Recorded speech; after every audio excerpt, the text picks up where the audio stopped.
Week 5. Woo, woo, woo, woo, woo. So, we are going to be doing something that I love, and I loved it so much, I did it myself. So you can see my screen there. Unfortunately, I kept the toolbar up. My bad. This is called, a lot of people call it different things, but this is called a photo essay or a picture essay or a snapshot essay. And basically, it's an essay that includes majority photos. So on my desktop, on my browser right here, you can see that I've kind of created one as a model for you so you can see what we're trying to do. I don't want to delve too much into the instructions because there's a lot of them. And if you look at it, it can be overwhelming and confusing. So instead, I'm just going to show you what you'll be doing this week. And if you need an extension, next week as well. This took me, it took me sitting down and just relaxing and brainstorming, probably a couple hours, but I also, love writing and love sitting down to write, and I want to share these things with you. Okay, so here we go. Notice at the top here, it says this is not a complete snapshot. The reason being, you will have 3 photos per the 3 topics. So you'll have 3 photos and explanations for home, your personal life, 3 photos and explanations for our community, our Sonoma County area, and then 3 photos and explanations for the global world. You can go from the perspective of yourself, which my opinion is that's probably the easiest way to go, so probably do that. I think it's on the global scale. If you're going to do it from the perspective of your dog or something, your dog doesn't know the global scale, so it's a little bit more difficult. So my advice to you is stick with you as the perspective that you're coming from. Okay, so Quarantine Snapshot 2020, months of February to April, and actually I have one in here that's from the 1st of the new year, so January 1st, 2020, so that's not even right. I've already made a mistake. Great. You should start with a thesis. So notice here, it's like the abstract. It's telling us what this whole photo essay is about. So my thesis reads, by incorporating the layers of home, community, and the world, I'm able to compile and share a snapshot into my life through the lens of introspection, friendship, and family. Does yours need to sound like that? No, but I was trying to give you a sentence frame so you could use it. Like, if you like it, then just plug in your own words there. The first picture that I share is one with Sawyer at the beach. And so this is part 1, home. I put the date. You don't need to necessarily do that. And then the 2 parts of writing are description. So you're going to describe the photo, just face value, what's happening, where are you, what are you doing, or what is the person doing.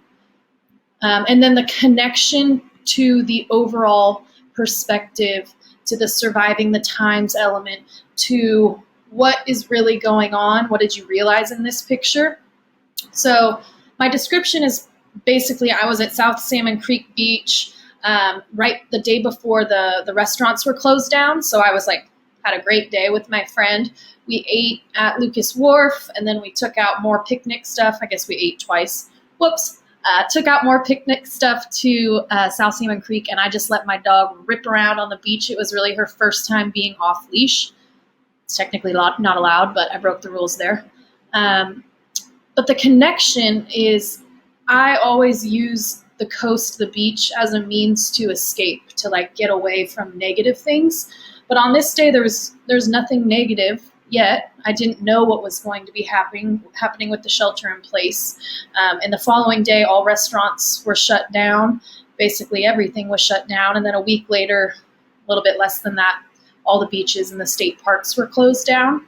So it's this connection to, I didn't even appreciate the freedom that we had to just go to the beach, to let my dog run around off leash, to enjoy a meal at a restaurant. I mean, we can still do that, but I'm not sitting out at Lucas Wharf looking out at the bay. And this feeling of the walls around me that feel like they're trapping me. So that's my connection to home. My second connection to home is a picture of a meal that I cook because I've been cooking a lot. And then my third is my literal lens This is where I'm sitting and looking at that picture right now. This is where I sit every time I do a movie, anytime I do Zooms. It's at my kitchen table. But I talk about that connection here as well. Not just the face value description, but what this photo means, how it connects to my perspective as a 26-year-old teacher during a global pandemic.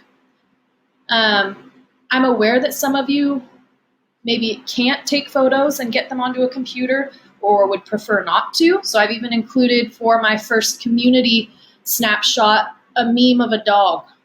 And it says, the human has been working from home the last couple of days, and every so often they let me participate in the video calls. All the other humans cheer when they see me. I am the only thing holding their company together.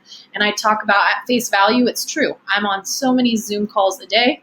I'm with my principal on a Zoom call, and all of a sudden her black lab puppy will just like jump on the table and knock everything off, and it just brings us back down to reality that we're in our homes. Like I'm sharing my home with you in a sense, and how that connects to our perspective right now. So there, you can use memes. This was a Facebook post. I don't have Facebook, but my mom does, and we found out yesterday that my brother clearly can't walk at his graduation from the University of Oregon, and how that made me think of connecting to my senior.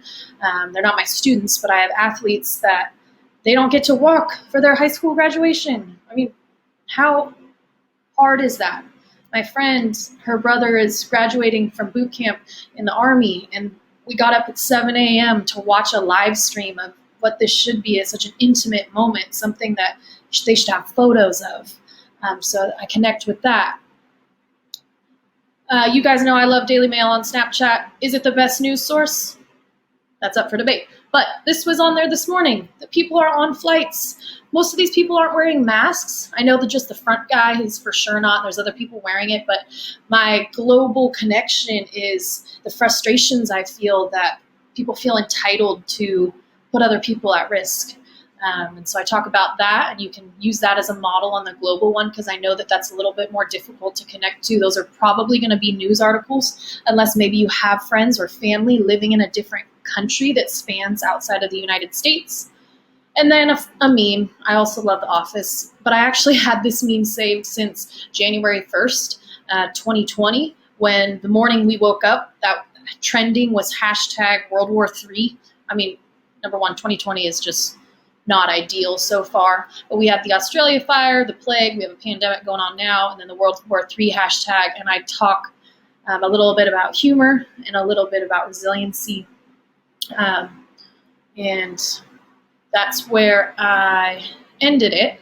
But notice I don't have 3 for the global community, and you need to have 3. You need to have 3 for our local community. You need to have 3 for your personal lens, your personal life. If you feel that you want to share things that are personal, please don't feel like you have to post them where anyone could see them. If you want to share them with me, then please do. I don't need you to feel uncomfortable with this. Rather than doing a huge writing assignment that is long and difficult and tedious, this is supposed to be a little bit more fun. I had a lot of fun doing this. I actually would like to continue to add to it, but job life demands makes it a little bit more difficult to get this out in, I had about 3 days, because I'm creating curriculum as I go, because I'm really trying to get you guys interested and like a part of it. And I don't want you to opt out. Reminder that IPR grades were due today. I got them in. The only grades that teachers are putting in are the Fs. So if you had an F at quarter 3 and you still have an F, those are the only grades going in. I'm seeing a lot of success with you guys.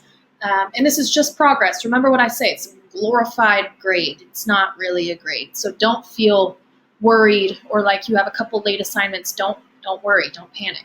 We're gonna figure it out. Miss you guys as usual. I hope you enjoy reading my snapshot photo essay. I hope you enjoy doing it. And extensions are always a thing. So please, if you need something, you have to let me know, because I want to give that to you if I can.